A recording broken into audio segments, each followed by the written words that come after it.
ಸ್ನೇಹಿತರೆ ನಮಸ್ಕಾರ. ನಮಸ್ಕಾರ ಸರ್. ನಮಸ್ಕಾರ. ನಮ್ಮ ದ್ರಾವಿಡ ಭಾರತ ವಾಹಿನಿಗೆ ತಮಗೆ ಆಧಾರದ ಸ್ವಾಗತ ಸರ್.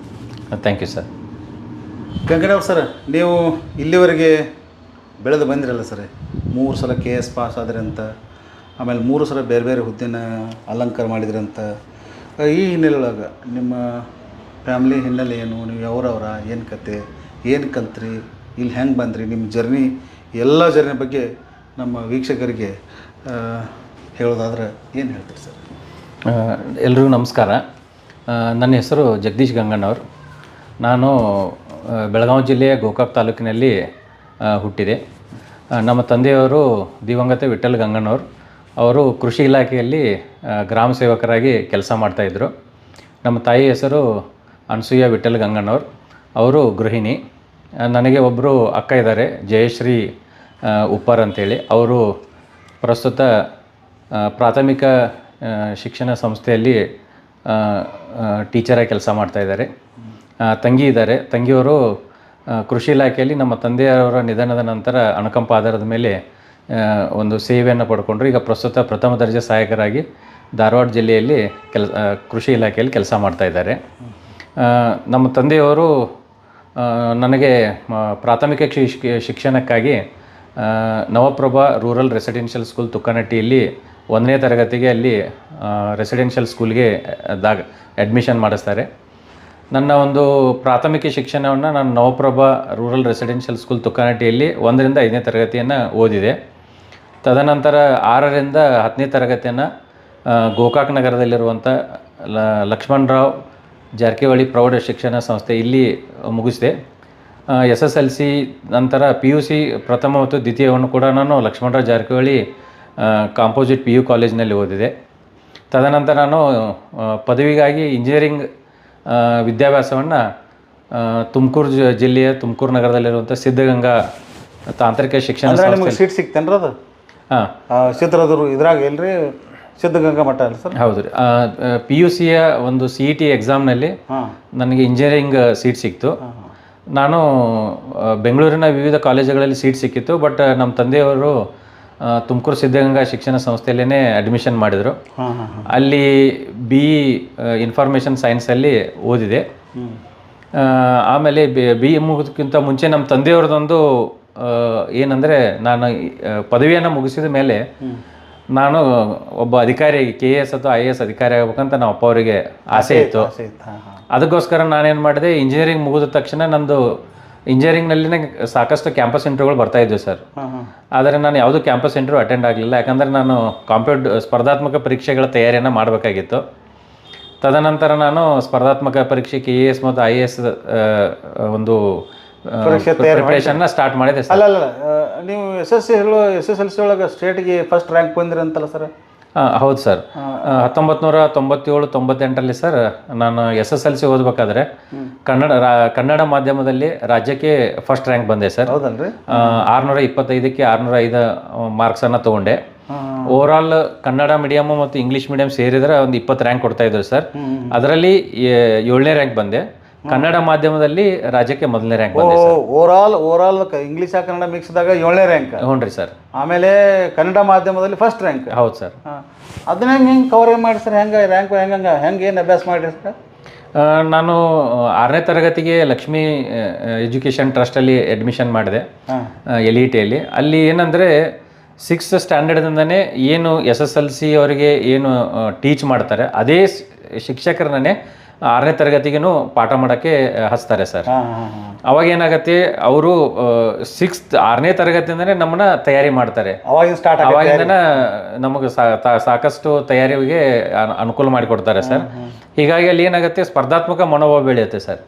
ಏನಾಗುತ್ತೆ, ಪ್ರತಿ ವರ್ಷ ಯಾರು ಅರ್ಧ ವಾರ್ಷಿಕ ಪರೀಕ್ಷೆಯಲ್ಲಿ ಫಸ್ಟ್ ಬರ್ತಾರೆ ಕ್ಲಾಸಿಗೆ, ಅವರಿಗೆ ವಾರ್ಷಿಕ ಏನು ಆ್ಯನ್ಯುವಲ್ ಡೇ ಆಗುತ್ತಲ್ಲ ಸ್ಕೂಲ್ದು, ಆ ಆ್ಯನ್ಯುವಲ್ ಡೇದಲ್ಲಿ ಸನ್ಮಾನ ಮಾಡ್ತಾರೆ ಸರ್. ಆ ಸಮಯದಲ್ಲಿ ಹಿಂಗೆ ಆ ರೀತಿಯಿಂದ ತಯಾರಿ ಮಾಡಿದ್ರೆ ಫಲಿತಾಂಶನ ಎಂಡಿಂಗ್ ಚಲೋ ಆಕೈತೆ. ಹೌದು ರೀ. ಅಂದ್ರೆ ನೀವು ಅವಾಗ 6ರಿಂದ ತಯಾರಿ ಮಾಡತ್ತಿದ್ರಿ ಅಂತ. ಮನ್ಯಾಗ ಅದು ಹೆಂಗೆ ಓದ್ತಿದ್ರಿ? 8 ತಾಸು ಓದ್ಬೇಕು, ಹುಡುಗರು ವಿಚಿತ್ರ ಕೂತಲ್ಲಿ ಇರ್ತೈತಲ್ರಿ. ರ್ಯಾಂಕ್ ಬಂದವ್ರು ಹೆಂಗೆ ಓದ್ತಾರೋ ಅಂತ ಅವರು ಸಾಮಾನ್ಯ ಜನ ಕೇಳ್ತಿರ್ತಾರೆ. ನಮ್ಮದು ಆ್ಯಕ್ಚುಲಿ ಸ್ಕೂಲ್ ಸ್ಟಾರ್ಟ್ ಆಗೋದು ಬೆಳಗ್ಗೆ 10 ಗಂಟೆಯಿಂದ ಸಂಜೆ 5 ಗಂಟೆವರೆಗೂ ಸಾಲಿ ಸ್ಟಾರ್ಟ್ ಆಗ್ತೈತೆ ರೀ. ಹೌದು 5 ಗಂಟೆಯಿಂದ ಬಂದು ಫ್ರೆಶ್ ಅಪ್ ಆಗಿ ಒಂದು ರಾತ್ರಿ 10 ಗಂಟೆವರೆಗೂ ಒಂದು 6 ಗಂಟೆಯಿಂದ 10 ಗಂಟೆವರೆಗೂ ಓದ್ತಾ ಇದ್ದೆ. ಮತ್ತೆ ಏನು ಮಾಡ್ತಾ ಇದ್ದೆ, ಬೆಳಿಗ್ಗೆ 4 ಗಂಟೆಗೆ ಹೇಳ್ತಾ ಇದ್ದೆ.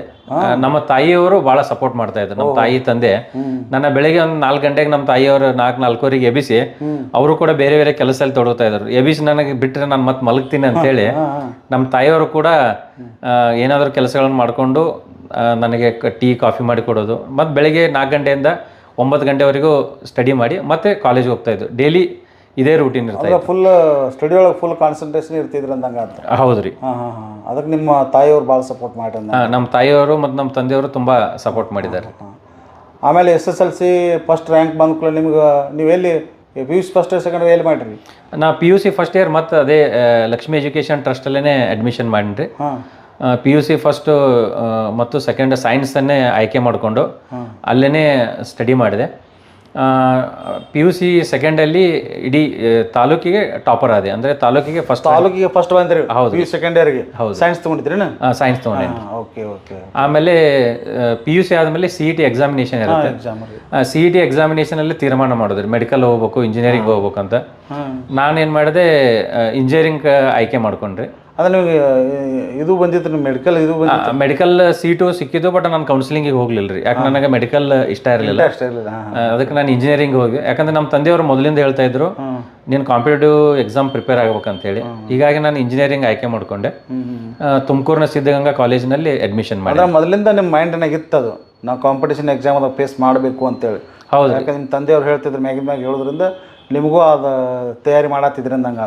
ಹೌದು ರೀ. ಆಮೇಲೆ ಸಿದ್ಧಗಂಗಾ ಮಠಕ್ಕೆ ಹೋದ್ರಿ ಸರ್ ಇಂಜಿನಿಯರಿಂಗ್? ಹೌದು ರೀ. ಅಲ್ಲಿ ಏನೇನಾಯ್ತು ಸರ್? ಸಿದ್ಧಗಂಗಾ ಇಂಜಿನಿಯರಿಂಗ್ ಕಾಲೇಜಲ್ಲಿ ನಾನು 2001ರಲ್ಲಿ ಅಡ್ಮಿಷನ್ ಮಾಡಿರಿ. ಅದರಲ್ಲಿ ಇನ್ಫಾರ್ಮೇಷನ್ ಸೈನ್ಸ್ ಬ್ರ್ಯಾಂಚ್ ಸೆಲೆಕ್ಟ್ ಮಾಡ್ಕೊಂಡು PUC ಇಂಜಿನಿಯರಿಂಗ್ ನಾನು 8 ಸೆಮ್ ಇರುತ್ತೆ. ಒಂದು 6 ತಿಂಗಳಿಗೆ ಒಂದು ಸೆಮಿಸ್ಟರ್ ಇರುತ್ತೆ. 8 ಸೆಮಿಸ್ಟರ್ಗಳನ್ನು ಪ್ರತಿಯೊಂದು ಸೆಮಿಸ್ಟರ್ಗಳಲ್ಲಿ ಡಿಸ್ಟಿಂಕ್ಷನ್ ಮಾಡ್ಕೊಂಡೆ ಸರ್. ಮಾಡ್ಕೊಂಡೆ. ನಾನು ಇಂಜಿನಿಯರಿಂಗ್ ಓದಬೇಕಾದ್ರೆ ನಾನು 2002ರಲ್ಲಿ ಅಂದರೆ 3ನೇ ಸೆಮ್ ಇದ್ದೆ, ಸೆಕೆಂಡ್ ಇಯರ್ ಓದ್ತಾ ಇದ್ನಿ. ಅವಾಗ ನಮ್ಮ ತಂದೆಯವರು ನಿಧನರಾದ್ರಿ. ಆಮೇಲೆ ನಮ್ಮ ತಾಯಿಯವರನ್ನೇ ಪೂರ್ತಿ ನನಗೆ ಸಪೋರ್ಟ್ ಮಾಡಿದರು, ಉಸ್ತುವಾರಿ. ಆಮೇಲೆ ಇಂಜಿನಿಯರಿಂಗ್ ಮುಗಿದ ತಕ್ಷಣ 2004ರಲ್ಲಿ ಇಂಜಿನಿಯರಿಂಗ್ ಪಾಸ್ ಆದಮೇಲೆ ನಾನು ಕಾಂಪಿಟೇಟಿವ್ ಎಕ್ಸಾಮ್ ಕಡೆ ಅಂದರೆ ತಯಾರಿ ಕಡೆ ಗಮನ ಹಾಕಿರ. ಹೌದು ರೀ. ಒಳ್ಳೆ ಸರ್, ನೀವು BA ಪದವಿ ಪಡೆದ್ರಲ್ಲಿ ಎಲ್ರಿ? ಸಿದ್ಧಗಂಗಾ ಮಠದಲ್ಲಿ. ಆನಂತರ ಕಾಂಪಿಟೇಷನ್ ಎಕ್ಸಾಮನ್ನು ಹೆಂಗೆ ಫೇಸ್ ಮಾಡಿರಿ? ಎಲ್ಲಿ ಕೋಚಿಂಗ್ ಹೋದ್ರಿ? ಏನು ಕತ್ತೀರಿ? 2004 ಡಿಸೆಂಬರಲ್ಲಿ ನಂದು ಇಂಜಿನಿಯರಿಂಗ್ ಮುಗಿಸಿನಿ ರೀ. ಡಿಗ್ರಿ ಮುಗಿದ ತಕ್ಷಣ ಕಾಂಪಿಟೇಟಿವ್ ಎಕ್ಸಾಮ್ದು ಯಾವ ರೀತಿ ಪ್ರಿಪ್ರೇಷನ್ ಮಾಡ್ಬೇಕು ಅನ್ನೋದನ್ನು ಅಷ್ಟೊಂದು ನಾಲೆಜ್ ಇರಲಿಲ್ಲ ನನಗೆ ಆ ಟೈಮಲ್ಲಿ ರೀ. ಯಾಕಂದರೆ ಪೂರ್ತಿ ಟೆಕ್ನಿಕಲ್ ಸಬ್ಜೆಕ್ಟ್ ನಂದು ಇಂಜಿನಿಯರಿಂಗ್. ನನಗೆ ಧಾರವಾಡದಲ್ಲಿ ಶಿವ ಪಾಟೀಲ್ ಅಂತ ಒಬ್ಬರು ಸರ್, ಅವ್ರು ಆಲ್ರೆಡಿ 2 ಸತಿ IAS ಇಂಟರ್ವ್ಯೂ ಹೋಗಿದ್ದಾರೆ ರೀ. ಹೌದನ್ರಿ. ಅವ್ರದ್ದು ಡ್ರೀಮ್ ಟೀಮ್ ಸ್ಟಡಿ ಸರ್ಕಲ್ ಅಂತ ಒಂದು ಕೋಚಿಂಗ್ ಸೆಂಟರ್ ಇತ್ತು ರೀ ಧಾರವಾಡದಲ್ಲಿ. ಹ್ಞೂ ರೀ. ಅಲ್ಲಿ ಯಾರು ಕಾಂಪಿಟೇಟಿವ್ ಎಕ್ಸಾಮ್ ಪ್ರಿಪೇರ್ ಆಗ್ತಾರ ಅವರಿಗೆ ಗೈಡ್ ಮಾಡ್ತಿದ್ದಾರೆ ಅವರು, ಹೆಂಗೆ ಮಾಡಬೇಕು ಏನು ಮಾಡಬೇಕು ಅಂತೇಳಿ. ಅವ್ರ ಕಡೆ ಹೋದಾಗ ಅಲ್ಲಿ ನಂದು ಪ್ರಿಪ್ರೇಷನ್ ಸ್ಟಾರ್ಟ್ ಆಯ್ತು ರೀ. ಸಬ್ಜೆಕ್ಟ್ಸ್ ಯಾವಿರ್ತಾವೆ, ಜನರಲ್ ಸ್ಟಡೀಸ್ ಅಂದರೆ ಏನು, ಜನರಲ್ ಸ್ಟಡೀಸಲ್ಲಿ ಯಾವ್ಯಾವ ಸಬ್ಜೆಕ್ಟ್ಸ್ ಕವರ್ ಆಗ್ತವೆ, ಹೆಂಗೆ ಓದಬೇಕು ಅನ್ನೋದನ್ನು ಅವರು ನಮಗೆ, ನನ್ನ ಫಸ್ಟ್ ಕಾಂಪಿಟೇಟಿವ್ ಎಕ್ಸಾಮದ ಗುರು ಅಂದ್ರೆ ನಮ್ಮ ಶಿವ ಪಾಟೀಲ್ ಸರ್ ರೀ. ಶಿವ ಪಾಟೀಲ್ ಅವರು ಪ್ರಸ್ತುತ ಇದರಲ್ಲಿ ಎಕ್ಸೈಸ್ ಡಿಪಾರ್ಟ್ಮೆಂಟಲ್ಲಿ ಕೆಲಸ ಮಾಡ್ತಿದ್ದಾರೆ. ಅವರು VRS ತೊಗೊಂಡು DC ಎಕ್ಸೈಸ್ ಆಗಿ ಈಗೂ ಕೋಚಿಂಗ್ ಮಾಡ್ತಾರೆ. ಈಗ ಅವರು ಈಗೂ ಅವ್ರದ್ದು ಕೋಚಿಂಗ್ ಮಾಡ್ತಾರೆ ರೀ ಧಾರವಾಡದಲ್ಲಿ. ಅಲ್ಲಿಂದ ನೆಕ್ಸ್ಟ್ ಅಲ್ಲಿ ಬೇಸಿಕ್ಸ್ ಎಲ್ಲ ನನಗೆ ಗೊತ್ತಾಯ್ತು ರೀ. ಯಾವ ರೀತಿ ಕಾಂಪಿಟೇಟಿವ್ ಎಕ್ಸಾಮ್ ಪ್ರಿಪೇರ್ ಆಗಬೇಕು, ಏನು ಸಬ್ಜೆಕ್ಟ್ ತೊಗೋಬೇಕು, ಜನರಲ್ ಸ್ಟಡೀಸ್ ಅಂದರೆ ಯಾವ್ಯಾವ ಸಬ್ಜೆಕ್ಟ್ ಇರ್ತಾವೆ, ಆಮೇಲೆ ಈ ಕರೆಂಟ್ ಅಫೇರ್ಸ್ ಅಂದರೆ ಯಾವ ನ್ಯೂಸ್ ಪೇಪರ್ ಓದಬೇಕು, ಎಲ್ಲ ಬೇಸಿಕ್ಸ್ ಎಲ್ಲನೂ ಒಂದು 6 ಮಂತ್ಸ್ ಶಿವ ಪಾಟೀಲ್ ಸರ್ ಕಡೆ ಒಂದು ಸ್ಟಡಿ ಮಾಡಿದ ಮೇಲೆ ನೆಕ್ಸ್ಟ್ ನಾನು ಬೆಂಗಳೂರು ಬನ್ರಿ. ಬೆಂಗಳೂರಿನಾಗ ಸ್ಪರ್ಧಾ ಚೈತ್ರ ಅಂತ ಒಂದು ಕೋಚಿಂಗ್ ಸೆಂಟರ್ ಇತ್ತು. ಅಲ್ಲಿ ನಾನು ಕನ್ನಡ ಲಿಟ್ರೇಚರ್ ಅಂದರೆ ಪ್ರಿಲಿಮಿನರಿ ಎಕ್ಸಾಮಿನೇಷನ್ ಆದಮೇಲೆ ಮೇನ್ಸ್ ಅಂತ ಎಕ್ಸಾಮಿನೇಷನ್ ಇರ್ತೈತೆ ರೀ. ನಾವು ಪ್ಯಾರಲಲಿ ಪ್ರಿಲಿಮಿನರಿ ಎಕ್ಸಾಮಿನೇಷನ್ ಜೊತೆಗೆ ಮೇನ್ಸ್ ಎಕ್ಸಾಮು ಪ್ರಿಪೇರ್ ಆಗ್ಬೇಕ್ರಿ. ಅದಕ್ಕೆ ನಾನು ಏನು ಮಾಡಿ ಸ್ಪರ್ಧಾ ಚೈತ್ರದಲ್ಲಿ ಕನ್ನಡ ಸಾಹಿತ್ಯ ಸಬ್ಜೆಕ್ಟನ್ನು ಜಿನೇಂದ್ರ ಕಣ್ಣಗಾವಿ ಅಂತ ಒಬ್ಬರು ಸರ್ ಇದ್ದರು, ಅವರು ನಮಗೆ ಟೀಚ್ ಮಾಡ್ತಿದ್ರು ರೀ. ಅವ್ರ ಕಡೆ ಹೋಗಿ ನಾನು ಆ ಕೋಚಿಂಗ್ ಸ್ಪರ್ಧಾ ಚೈತ್ರ ಕೋಚಿಂಗ್ ಸೆಂಟರ್ನ ಕನ್ನಡ ಸಾಹಿತ್ಯ ಸಬ್ಜೆಕ್ಟ್ನ ಜಾಯ್ನ್ ಆದ್ನಿ. ಇನ್ನು second subject rural development and cooperatives ಅಂತೇಳಿ ಅದನ್ನೇ ಯಾವ ಕೋಚಿಂಗ್ ಸೆಂಟ್ರಿಗೆ ಹೋಗಲಿಲ್ಲ, ಅದು ಸೆಲ್ಫ್ ಸ್ಟಡಿ ಮಾಡಿ ಬುಕ್ಸನ್ನು. ಆಮೇಲೆ ಜನರಲ್ ಸ್ಟಡೀಸ್ ಒಂದು ಸ್ವಲ್ಪ ಡಿಫಿಕಲ್ಟ್ ಇರ್ತೈತೆ ರೀ, ಯಾಕಂದ್ರೆ ಜನರಲ್ ಸ್ಟಡೀಸ್ ಅಂದ್ರೆ ವಾಸ್ಟ್ ನಾಲೆಜ್ ಬೇಕು ರೀ. ಅದರಲ್ಲಿ ಇಂಡಿಯನ್ ಪಾಲಿಟಿ ಅಂದ್ರೆ constitution of India, history, geography, current affairs, sports, ಅಂದರೆ ಎಲ್ಲ ವಿಷಯಗಳನ್ನು ಕವರ್ ಮಾಡ್ತಾರೆ. ಆಮೇಲೆ ಸ್ಟ್ಯಾಟಿಸ್ಟಿಕ್ಸು, ಮೆಂಟಲ್ ಎಬಿಲಿಟಿ, ಇವೆಲ್ಲ ಸಬ್ಜೆಕ್ಟ್ಗಳು ಜನರಲ್ ಸ್ಟಡೀಸಲ್ಲಿ ಇರೋದ್ರಿಂದ ಜನರಲ್ ಸ್ಟಡೀಸ್ ಸಿಲೆಬಸ್ಸು ವಾಸ್ಟ್ ಇರ್ತೈತೆ ರೀ. ಅದಕ್ಕೆ ನಾನು ಡೆಲ್ಲಿಗೆ ಹೋಗೋಕೆ ಆಗಲಿಲ್ಲ ನನಗೆ, ಯಾಕಂದ್ರೆ ನಮ್ಮ ತಂದೆ ಬೇರೆ ಎಕ್ಸ್ಪೈರ್ಡ್ ಆಗಿದ್ರು, ಸೊ ಫೈನಾನ್ಷಿಯಲಿ ಸೌಂಡ್ ಇರಲಿಲ್ಲ. ಹೀಗಾಗಿ ನಾನು ಏನು ಮಾಡಿರಿ, ಡೆಲ್ಲಿಗೆ ಹೋಗೋ ಬದಲಿಗೆ ಹೈದ್ರಾಬಾದ್ಗೆ ಹೋದೀನಿ ರೀ. ಹೈದ್ರಾಬಾದ್ನಲ್ಲಿ RC ರೆಡ್ಡಿ ಸ್ಟಡಿ ಸರ್ಕಲ್ ಅಂತ ಐತಿ, ನಮ್ಮ ಟೈಮಲ್ಲಿ ಅವಾಗ ಒಳ್ಳೆ ಹೆಸರಿತ್ತು ಅದಕ್ಕೆ. ಅಲ್ಲಿ ನಾನು ಜನರಲ್ ಸ್ಟಡೀಸ್ ಜಾಯ್ನ್ ಆದೇನೆ ರೀ. ಜನರಲ್ ಸ್ಟಡೀಸಲ್ಲಿ ಜಾಯ್ನ್ ಆಗಿ ಅಲ್ಲಿ 1 ವರ್ಷ ಸ್ಟಡಿ ಮಾಡಿ ಮತ್ತು ವಾಪಸ್ ಬೆಂಗಳೂರಿಗೆ ಬಂದು, ಬೆಂಗಳೂರು ವಿಜಯನಗರಲ್ಲಿ ಯೂಶ್ವಲಿ KS ಎಕ್ಸಾಮ್ ಯಾರು ಪ್ರಿಪೇರ್ ಆಗ್ತಾರಲ್ರಿ, ಅಂದ್ರೆ KS, IAS ಇನ್ನಿತರ ಕಾಂಪಿಟೇಟಿವ್ ಎಕ್ಸಾಮ್ ಎಲ್ಲ ವಿಜಯನಗರ ಮತ್ತು ಚಂದ್ರ ಲೇಔಟ್ ಅಂತ ಏರಿಯಾ ಅದಾವೆ ರೀ. ಅಲ್ಲಿ ಯಾಕೆ ಹೋಗ್ತಾರ್ರಿ ಅವರು? ಅಲ್ಲಿ ಏನಂದ್ರೆ ಆ್ಯಕ್ಚುಲಿ ಕೋಚಿಂಗ್ ಸೆಂಟರ್ಗಳು ಭಾಳ ಅದಾವೆ ರೀ, ಅಲ್ಲೇ ಅದಾವೆ ರೀ. Second maximum competitive examination books ಎಲ್ಲ ಅಲ್ಲಿ ಬುಕ್ ಸ್ಟಾಲ್ಗಳದ ಅಲ್ಲಿ ಸಿಗ್ತಾವೆ ರೀ. ಮತ್ತು ಯಾರ್ಯಾರು ಡೆಲ್ಲಿಗೆ ಹೋಗಿ ಕೋಚಿಂಗ್ ಮಾಡ್ಕೊಂಬಂದಾರೋ, ಹೈದ್ರಾಬಾದ್ಗೆ ಹೋಗಿ ಕೋಚಿಂಗ್ ಮಾಡ್ಕೊಂಬಂದಾರೋ ಅವರೆಲ್ಲ ಅಲ್ಲೇ ರೂಮ್ಗಳು ಮಾಡ್ಕೊಂಡು ಓದ್ತಿರ್ತಾರೆ. ಈಗ ಡಿಸ್ಕಷನ್ಗೂ ಈಸಿ ಆಗುತ್ತೆ ಮತ್ತು ಮಟೀರಿಯಲ್ಸ್ ಒಂದೇ ಕಡೆ ಸಿಕ್ಬಿಡುತ್ತೆ, ಸ್ಟಡಿ ಮಟೀರಿಯಲ್ಸ್. ಭಾಳ ಜನ ಹುಡುಗರೆಲ್ಲ ವಿಜಯನಗರದಾಗ ಇರ್ತಾರೆ, ಅದಕ್ಕೆ ಕೇಳಿ. ಹೌದು ರೀ, ಅಂದ್ರೆ ಕರ್ನಾಟಕದ ಏನು ಕಾಂಪಿಟೇಟಿವ್ ಎಕ್ಸಾಮಿನೇಷನ್ ಕರ್ನಾಟಕನಾಗ ಅದಾವ ರೀ, ಅದರಲ್ಲಿ ಅತಿ ಹೆಚ್ಚು ಕೋಚಿಂಗ್ ಸೆಂಟರ್ ಬೆಂಗಳೂರಿನಾಗ ಅದಾವ ರೀ, ಅವೆಲ್ಲ ವಿಜಯನಗರದಾಗ ಅದಾವ ರೀ. ಕೋಚಿಂಗ್ ಸೆಂಟರ್ ವಿಜಯನಗರ ಹೌದು ರೀ. ಅಲ್ಲಿ ಅದು ಹೈದ್ರಾಬಾದಲ್ಲಿ ಏನು ನಾನು ಜನರಲ್ ಸ್ಟಡೀಸ್ ಮುಗಿಸ್ಕೊಂಬನ್ನಿ ಟ್ರೈನಿಂಗ್, ಬೆಂಗಳೂರು ವಿಜಯನಗರನಲ್ಲಿ ಪ್ರಿಪ್ರೇಷನ್ ಸ್ಟಾರ್ಟ್ ಮಾಡಿರಿ. ಅಲ್ಲಿ ಒಂದು ಪೇಯಿಂಗ್ ಗೆಸ್ಟ್ ಹಾಸ್ಟೆಲ್ ಇತ್ತು ರೀ.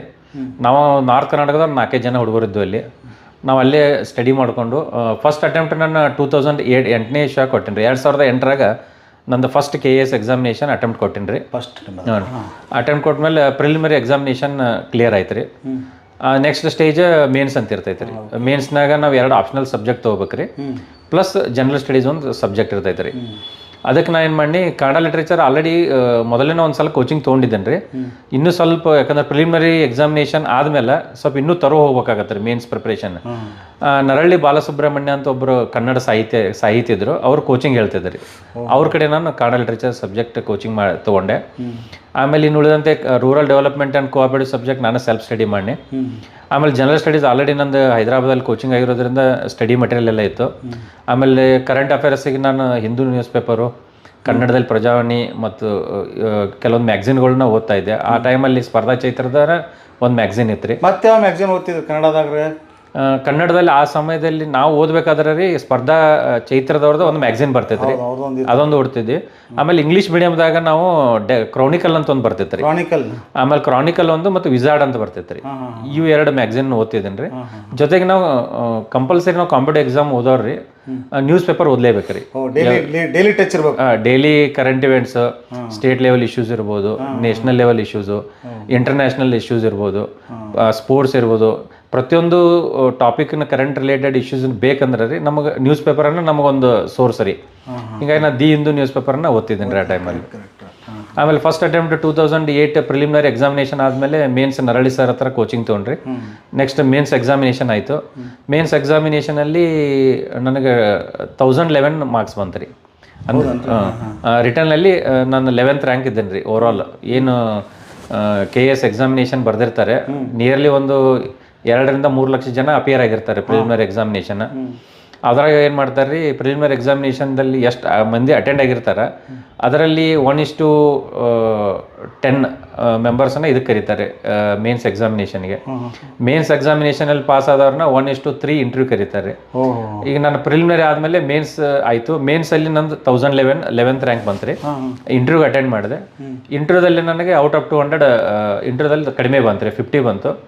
ನನಗೆ ರಿಟರ್ನಲ್ಲಿ 11 ಇದ್ರೂ ಕೂಡ ಇಂಟರ್ವ್ಯೂ ಮಾರ್ಕ್ಸನ್ನು ಆ್ಯಡ್ ಅಪ್ ಮಾಡಿದಾಗ ನನಗೆ ಈ ಅಸಿಸ್ಟೆಂಟ್ ಕಮಿಷನರ್ ರೆವಿನ್ಯೂ ಆಗಲಿ, ಆಮೇಲೆ ಇನ್ನಿತರ ಕ್ಲಾಸ್ 1 ಪೋಸ್ಟ್ಗಳು ಯಾವುದೂ ಸಿಗ್ಲಿಲ್ಲ ರೀ. ನನಗೆ ಸಮಾಜ ಕಲ್ಯಾಣ ಇಲಾಖೆಯಲ್ಲಿ ತಾಲೂಕಾ ಸಮಾಜ ಕಲ್ಯಾಣ ಅಧಿಕಾರಿ ಅಂತ ಪೋಸ್ಟ್ ಸಿಕ್ತು ರೀ. ಅದನ್ನ ಇದ್ಕೊಂಡು ಜಾಯ್ನ್ ಆದೇನೆ ರೀ. ಮೊದಲನೇ ತಾಲೂಕಾ ಸಮಾಜ ಕಲ್ಯಾಣ ಅಧಿಕಾರಿ ಫಸ್ಟ್ ಪೋಸ್ಟ್ ಒಂದು. ಹೌದು ರೀ. ಹಾಂ ಆ್ಯಕ್ಚುಲಿ ನಾವು ಕಾಂಪಿಟೇಟಿವ್ ಎಕ್ಸಾಮ್ ಸೋಷಿಯಲ್ ವೆಲ್ಫೇರ್ ಆಫೀಸರಾಗಿ ಸೆಲೆಕ್ಟ್ ಆಗೋಕ್ಕಿಂತ ಮುಂಚೆ ರೀ ಒಂದು 10 ತಿಂಗಳು ನಾನು ಡಿಪ್ಲೊಮಾ ಕಾಲೇಜ್ದು ಲೆಕ್ಚರರಾಗಿ ಕೆಲಸ ಮಾಡೀನಿ ರೀ. ಅದೇನು ಖಾಸಗಿ ಇಲ್ರಿ ಗೌರ್ಮೆಂಟ್ ಗೌರ್ಮೆಂಟ್ ಅದು ಸೆಲೆಕ್ಷನ್ ಆಗಿದ್ದು? ಹೌದು ರೀ. 2009ರಲ್ಲಿ 2009ರಿಂದ 2010 ಅಂದ್ರೆ 1 ವರ್ಷ ನಾನು ಗುಲ್ಬರ್ಗ ಪಾಲಿಟೆಕ್ನಿಕ್ ಕಾಲೇಜಲ್ಲಿ ಲೆಕ್ಚರರಾಗಿ ಕೆಲಸ ಮಾಡಿರಿ. ಅದು ಇದ್ಕೊಂಡೇ ಎಕ್ಸಾಮ್ ಬರ್ದನ್ ರೀ. ಎಕ್ಸಾಮ್ನ ಸೆಲೆಕ್ಟ್ ಆದಮೇಲೆ ಆ ನೌಕರಿನ ಬಿಟ್ಟು ತಾಲೂಕು ಸಮಾಜ ಕಲ್ಯಾಣ ಅಧಿಕಾರಿ ಪೋಸ್ಟಿಗೆ ಬಂದು ಜಾಯ್ನ್ ಆದೇನು ರೀ. ಅದು ಇದ್ಕೊಂಡು ಮತ್ತೇನು ಮಾಡಿರಿ, ಎಕ್ಸಾಮಿನೇಷನ್ ಪ್ರಿಪ್ರೇಷನ್ ಏನು ಬಿಡಲಿಲ್ಲ, ಮತ್ತೆ ಕಂಟಿನ್ಯೂ ಮಾಡಿರಿ. ಅಂದ್ರೆ ನಮ್ದು ಏನಿತ್ತಂದ್ರೆ ಒಂದು ಅಸಿಸ್ಟೆಂಟ್ ಕಮಿಷನರ್ ರೆವಿನ್ಯೂ ಪೋಸ್ಟ್ ತೊಗೋಬೇಕು, ಅದೇ ಟಾಪ್ ಹುದ್ದೆ ಇದರಲ್ಲಿ. ನಮ್ಮ ಗೆಸ್ಟೆಡ್ ಪ್ರೊಫೆಷನಲ್ಸ್ ಏನು KPSC ಅವ್ರು ಎಕ್ಸಾಮಿನೇಷನ್ ಮಾಡ್ತಾರೆ, ಅದರಲ್ಲಿ ಟಾಪ್ ಮೋಸ್ಟ್ ಪೋಸ್ಟ್ ಅಂದ್ರೆ ಇದ್ರಿ ಅದು assistant commissioner revenue post top post ರೀ. ಅದು ತೊಗೋಬೇಕಂತ ನನಗೆ ಆಸೆ ಇತ್ತು. ಹೀಗಾಗಿ ನಾನು ಮತ್ತೆ ಎಕ್ಸಾಮಿನೇಷನ್ ಪ್ರಿಪ್ರೇಷನ್ ಕಂಟಿನ್ಯೂ ಮಾಡ್ರಿ. ಸೆಕೆಂಡ್ ಅಟೆಂಪ್ಟ್ 2010 ಕೊಟ್ಟೇನಿ ರೀ. 2010 ನಾ ಎಕ್ಸಾಮಿನೇಷನ್ ಕೊಟ್ಟಾಗ ನಾನು ಇದರಲ್ಲಿ ಕಾರವಾರ ಜಿಲ್ಲೆಯ ಸಿರ್ಸಿ ಮತ್ತು ಮುಂಡಗೋಡದಲ್ಲಿ ತಾಲೂಕು ಸಮಾಜ ಕಲ್ಯಾಣ ಅಧಿಕಾರಿ ಕೆಲಸ ಮಾಡ್ತಿದ್ದೇನೆ ರೀ. ನಾನು ಜಾಬ್ ಮಾಡ್ಕೊತಾನೆ ಪ್ರಿಲಿಮಿನರಿ ಎಕ್ಸಾಮಿನೇಷನ್ ಬರ್ದೇನೆ ರೀ. ಪ್ರಿಲಿಮಿನರಿ ಎಕ್ಸಾಮಿನೇಷನ್ ಕ್ಲಿಯರ್ ಆಯ್ತು ರೀ. ಮತ್ತೆ 2ನೇ ಸಲನ ಕ್ಲಿಯರ್ ಆಯ್ತು ರೀ. ನಾನೇನು ಮಾಡಿ ಒಂದು 2 ಮಂತ್ಸ್ ರಜೆ ಹಾಕಿ ಮತ್ತೆ ಧಾರವಾಡಕ್ಕೆ ಹೋದನ್ರಿ. ಈ ಸಲ ಪ್ರಿಪ್ರೇಷನ್ ಬೆಂಗಳೂರಿಗೆ ಹೋಗ್ಲಿಲ್ಲ ರೀ. ಧಾರವಾಡದಾಗ ಈಗ ಬೆಂಗಳೂರಿನಲ್ಲಿ ಹೆಂಗೆ ವಿಜಯನಗರ ಹಂಗೆ ಧಾರವಾಡದಾಗ ಕಲ್ಯಾಣ ನಗರ ಅಂತ ಐತ್ರಿ. ಕಲ್ಯಾಣ ನಗರ ಅಂದ್ರೆ ಯೂನಿವರ್ಸಿಟಿ ಬ್ಯಾಕ್ ಸೈಡ್ ಬರ್ತೈತ್ರಿ. ಯಾರು ಕಾಂಪಿಟೇಟಿವ್ ಎಕ್ಸಾಮ್ ಪ್ರಿಪೇರ್ ಆಗ್ತಾರೆ ಎಲ್ಲರೂ ಅದ ಕಲ್ಯಾಣ ನಗರದಲ್ಲಿ ಇದ್ಕೊಂಡು ರೂಮ್ ಮಾಡ್ಕೊಂಡು ಓದ್ತಾರೆ. ಅಲ್ಲಿ 2ನೇ ಅಟೆಂಪ್ಟ್ ಅದು ಮೇನ್ಸ್ ಎಕ್ಸಾಮಿನೇಷನ್ ಪ್ರಿಪ್ರೇಷನ್ ಸ್ಟಾರ್ಟ್ ಮಾಡ್ರಿ. ಮೇನ್ಸ್ ಎಕ್ಸಾಮಿನೇಷನ್ ಬರ್ದನ್ರಿ. ಮೇನಲ್ಲಿ ಮತ್ತೆ ಇಂಟರ್ವ್ಯೂ ಆಯ್ಕೆ ಆದನ್ರಿ. ಇಂಟರ್ವ್ಯೂ ಆಯ್ಕೆ ಆದ್ನಿ. ಈ ಸಲ ಇಂಟರ್ವ್ಯೂದಲ್ಲಿ ಔಟ್ ಆಫ್ 200 55 ಬಂತ್ರಿ. 200 ಪೈಕಿ 55 ಬಂತ್ರಿ ಇಂಟರ್ವ್ಯೂ. ಈ ಸಲ ನನಗೆ ಯಾವ ಪೋಸ್ಟ್ ಸಿಗ್ಲಿಲ್ಲ ರೀ. ಪೋಸ್ಟ್ ಸಿಗ್ಲಿಲ್ಲ ಅಂದ್ರೆ ಇದಕ್ಕಿಂತ ಹೆಚ್ಚು ತೊಗೊಂಡವ್ರಿದ್ರಿ ಅಂದ್ರೆ ಇಂಟರ್ವ್ಯೂದಲ್ಲಿ 200 ಅಂದ್ರೆ ಇಂಟರ್ವ್ಯೂದಲ್ಲಿ ಜಾಸ್ತಿ ಸಿಕ್ತಂದ್ರೆ ಏನಾಗ್ತೈತೆ ರೀ, ನಾವು ರಿಟರ್ನ್ದಾಗ ಎಷ್ಟೇ ತೆಗೆದ್ರು ಇಂಟರ್ವ್ಯೂ ಕಡಿಮೆ ಬಂದ್ರೆ ಕೆಳಗೆ ಬರ್ತೀವಿ. ಹೀಗಾಗಿ ಏನಾಯ್ತು, ನನಗೆ 2ನೇ ಅಟೆಂಪ್ಟ್ 2010ನಲ್ಲಿ ಯಾವ್ದು ಪೋಸ್ಟ್ ಸಿಗ್ಲಿಲ್ಲ ರೀ. ಮತ್ತೆ ಏನ್ ಮಾಡ್ರಿ, ಎಕ್ಸಾಮಿನೇಷನ್ ಮುಗಿಸ್ಕೊಂಡು ಬಿಡ್ಲಿಲ್ಲ ನೀವು ಅದನ್ನ ಮತ್ತೆ ಬಂದು ಡ್ಯೂಟಿ ಜಾಯ್ನ್ ಆದ. ಡ್ಯೂಟಿ ಜಾಯ್ನ್ ಹಾಕೊಂಡ ಮತ್ತೇನ್ ಮಾಡಿದ್ರೆ 2011 ಗೆಜೆಟೆಡ್ ಪ್ರೊಫೆಷನಲ್ ನೋಟಿಫಿಕೇಶನ್ ಮಾಡಿದ್ರಿ. ಇದೊಂದು ಅಟೆಂಪ್ಟ್ ಮಾಡೋಣ ಅಂತೇಳಿ 3ನೇ ಅಟೆಂಪ್ಟನ್ನು ಪ್ರಿಪ್ರೇಷನ್ ಸ್ಟಾರ್ಟ್ ಮಾಡ್ರಿ. 3rd ಟೈಮ್ ಅಟೆಂಪ್ಟ್ ಮಾಡಿದಾಗ ಪ್ರಿಲಿಮಿನರಿ ಎಕ್ಸಾಮಿನೇಷನ್ ಪಾಸ್ ಆಯ್ತು ರೀ. ಮತ್ತೆ mains examination same subject Kannada literature, rural development and cooperatives ತೊಗೊಂಡ್ರಿ. ಈ ಸಲ ಏನಾಯ್ತು ರೀ, ಮತ್ತೆ ಎಕ್ಸಾಮಿನೇಷನ್ ಟೈಮಲ್ಲಿ ಒಂದು 2 ಮಂತ್ಸ್ ರಜೆ ಹಾಕೇನ್ರಿ. ರಜೆ ಹಾಕಿ ಈ ಸಲ ಮೇನ್ಸ್ ಕ್ಲಿಯರ್ ಆಯ್ತು ರೀ. ಇಂಟರ್ವ್ಯೂ ಆಯ್ಕೆ ಆದ್ನಿ. ಇಂಟರ್ವ್ಯೂದಲ್ಲಿ ಈ ಸಲ ಔಟ್ ಆಫ್ 200 150 ಬಂತು ರೀ. ಹ್ಞೂ ರೀ, 150 ಬಂತು. ನಾನು ಇಂಟರ್ವ್ಯೂ ಹೋಗೋಕ್ಕಿಂತ ಮುಂಚೆ 3ನೇ ಪ್ಲೇಸಲ್ಲಿ ಇದ್ದೇನೆ ರೀ. ಟೋಟಲ್ ರಿಟರ್ನಲ್ಲಿ ಸ್ಟೇಟಲ್ಲಿ 3ನೇ ರ್ಯಾಂಕ್ ಇದ್ದೇನೆ ರೀ. ಇಂಟರ್ವ್ಯೂ ಆದ್ಮೇಲೂ ಕೂಡ ನಾನು ಮತ್ತೆ 3ನೇ ರ್ಯಾಂಕ್ ಬನ್ರಿ. ಇಂಟರ್ವ್ಯೂದಾಗೂ ನಿಮ್ದು ಆ್ಯಕ್ಚುಲಿ ಇಂಟರ್ವ್ಯೂಗಿಂತ ಮುಂಚೆ 4th ಪೊಸಿಷನ್ ಇದ್ದೀನಿ, ಫೋರ್ತ್ ಇದ್ದೀನಿ ರೀ. ಇಂಟರ್ವ್ಯೂ ಆದ್ಮೇಲೆ ಕೂಡ 4th ಬಂತು. ಒಬ್ರು ಜಾಯ್ನ್ ಆಗಲಿಲ್ಲ. ಅವಾಗ ಏನಾಯ್ತು, ನಂದು ಥರ್ಡ್ ಪೊಸಿಷನ್ ಬಂತು ರೀ ಓವರಾಲ್ ಸ್ಟೇಟಿಗೆ.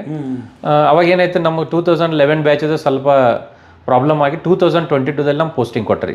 ಬಟ್ ಈ ಸಲ ನಾನು 3ನೇ ಅಟೆಂಪ್ಟಲ್ಲಿ ಈಗ ನೀವು ಅಧಿಕಾರ ಅನುಭವಿಸ್ತಾ ಇರೋದು 2011 ನೋಟಿಫಿಕೇಶನ್ ಪಾಸ್ ಆದದ್ರದ ಈಗ ಪೋಸ್ಟಿಂಗ್. 2011 ಬ್ಯಾಚಲ್ಲಿ ಅಸಿಸ್ಟೆಂಟ್ ಕಮಿಷನರ್ ರೆವಿನ್ಯೂ ಸೆಲೆಕ್ಟ್ ಆದೇನ್ರಿ. ಬಟ್ ನಮಗೆ ಪೋಸ್ಟಿಂಗ್ ಕೊಟ್ಟಿದ್ದು 2022 ಮೇದಲ್ಲಿ ರೀ.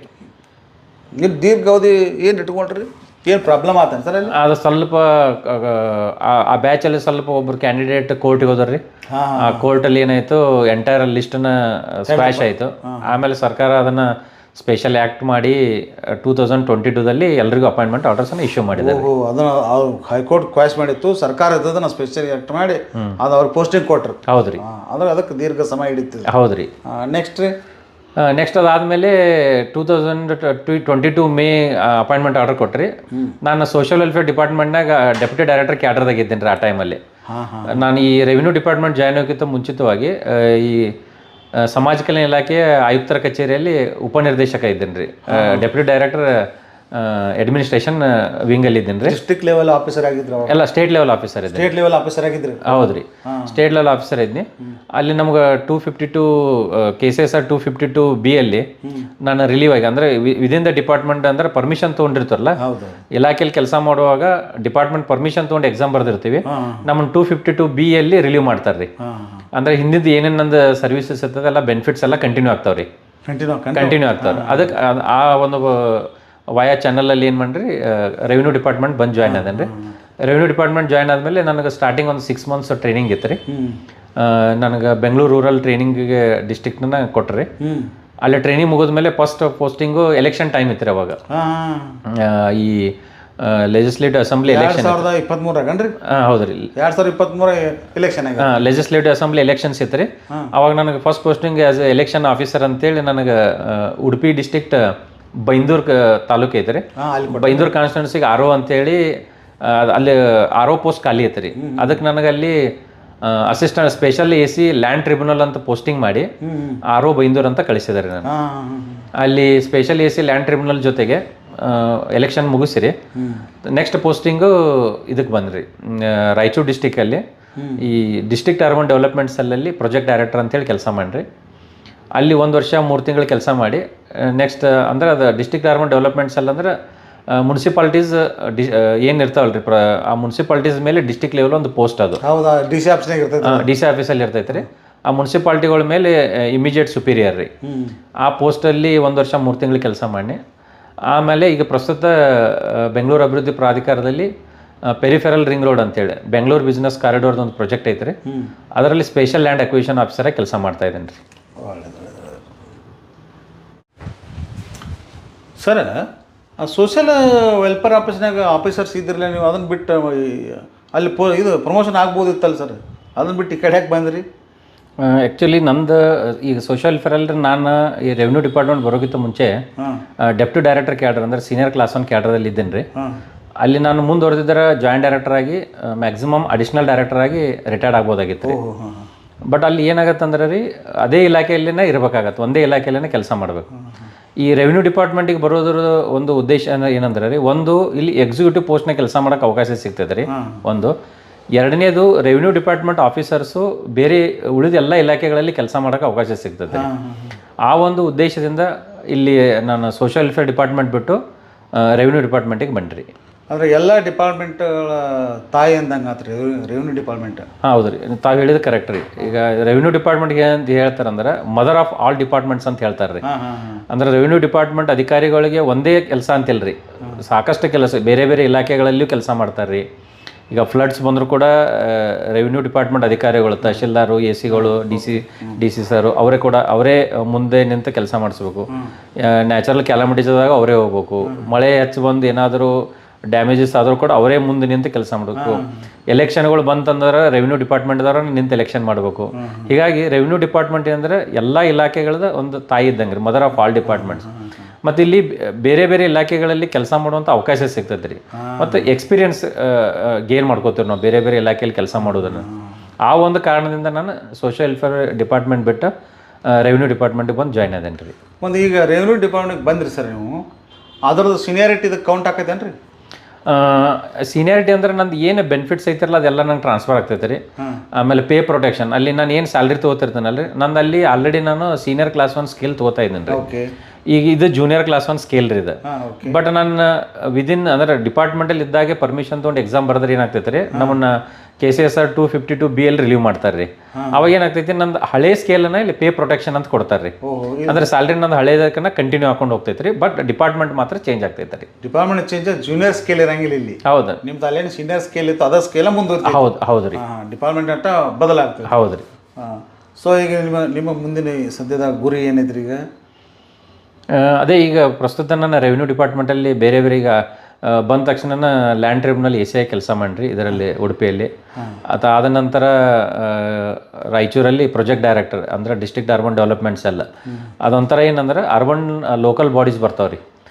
ಏನಂದ್ರೆ ಪಟ್ಟಣ ಪಂಚಾಯತಿಗಳು, ಆಮೇಲೆ ಪುರಸಭೆಗಳು, ನಗರ ಸಭೆಗಳು, ಅಲ್ಲಿ ಕೆಲಸ ಮಾಡೋದು ಒಂದು ಅದೊಂದು ವಾತಾವರಣನೇ ಚೇಂಜ್ ಇರ್ತೈತೆ ರೀ. ಅಲ್ಲಿ ನಾವು ಸಾಕಷ್ಟು ನಾಲೆಜನ್ನು ಗೇನ್ ಮಾಡ್ಕೊಂಡ್ರಿ. ಮುನ್ಸಿಪಾಲ್ಟಿಗಳು ಅಂದ್ರೆ ಲೋಕಲ್ ನಗರ ಪ್ರದೇಶಗಳಲ್ಲಿ ಏನೆಲ್ಲ ಫೆಸಿಲಿಟೀಸ್ ನಾವು ಜನರಿಗೆ ಕೊಡ್ಬೋದು, ಆಮೇಲೆ ಯಾವ ರೀತಿ ಅಲ್ಲಿ ಮೇಜರಲ್ಲಿ ಅರ್ಬನ್ ಡೆವಲಪ್ಮೆಂಟಲ್ಲಿ ಇಶ್ಯೂಸ್ ಇರ್ತಾವೆ ರೀ. ಮೇನ್ ಜನ ಕೇಳೋದೊಂದು ಡ್ರಿಂಕಿಂಗ್ ವಾಟರು, ಆಮೇಲೆ ಸ್ವಚ್ಛತೆ, ಈ ಒಂದು, ಆಮೇಲೆ ಈ ಖಾತಾಗಳು, ಇಲ್ಲಿ ಈಗ ಪ್ರಾಪರ್ಟಿ ರೈಟ್ಸ್ ಚೇಂಜಸ್ ಆಗ್ತಿರ್ತಾವೆ, ಆಮೇಲೆ ಲೈಟ್ಸು, ಬೀದಿ ದೀಪಗಳು, ಈ ಥರಕ್ಕೆಲ್ಲ ಸಾಕಷ್ಟು ಸಮಸ್ಯೆಗಳು ಇರ್ತಾವೆ. ಅಲ್ಲಿ ನನಗೊಂಥರ ಡಿಫ್ರೆಂಟ್ ಹೊಸ ನಾಲೆಜ್ ಸಿಗ್ತೀರಿ, ಹೊಸ ಎಕ್ಸ್ಪೀರಿಯನ್ಸ್ ಅಲ್ಲಿ ಆ ಇಲಾಖೆಯಲ್ಲಿ ಕೆಲಸ ಮಾಡಿದ್ದು. ನಾನು ಸೋಷಿಯಲ್ ವೆಲ್ಫೇರಲ್ಲಿ ಅಂದ್ರೆ 12 ವರ್ಷ ಒಂದೇ ಥರ ಕೆಲಸ ಮಾಡಿದ್ದು ರೀ. ಮೊದಲು ತಾಲೂಕು ಸಮಾಜ ಕಲ್ಯಾಣಾಧಿಕಾರಿ ಆಗಿದ್ದೀನಿ ರೀ, ಆಮೇಲೆ ಜಿಲ್ಲಾ ಮಟ್ಟದಲ್ಲಿ ಹಿಂದುಳಿದ ವರ್ಗಗಳ ಕಲ್ಯಾಣ ಇಲಾಖೆಯಲ್ಲಿ ಜಿಲ್ಲಾಧಿಕಾರಿಯಾಗಿ ಮಾಡೀನಿ ರೀ, ಸಮಾಜ ಕಲ್ಯಾಣ ಇಲಾಖೆಯಲ್ಲಿ ಜಿಲ್ಲಾ ಸಮಾಜ ಕಲ್ಯಾಣ ಅಧಿಕಾರಿಯಾಗಿ ಮಾಡಿದ್ದೀನಿ ರೀ, ಅಲ್ಪಸಂಖ್ಯಾತರ ಕಲ್ಯಾಣಕ್ಕೆ ಜಿಲ್ಲಾ. ಅಂದ್ರೆ ಅಲ್ಲಿ ನೇಚರ್ ಆಫ್ ಜಾಬ್ ಒಂದೇ ಐತೆ ರೀ, ಬೇರೆ ಬೇರೆ ಇಲಾಖೆ ಹೆಸರಿಗೆ ಅಷ್ಟೇ. ಸೋಷಿಯಲ್ ವೆಲ್ಫೇರ್ ಇರ್ಬೋದು, ಮೈನಾರಿಟಿ ವೆಲ್ಫೇರ್ ಇರ್ಬೋದು, ಆಮೇಲೆ ಬ್ಯಾಕ್ವರ್ಡ್ ಕ್ಲಾಸ್ ವೆಲ್ಫೇರ್ ಇರ್ಬೋದು.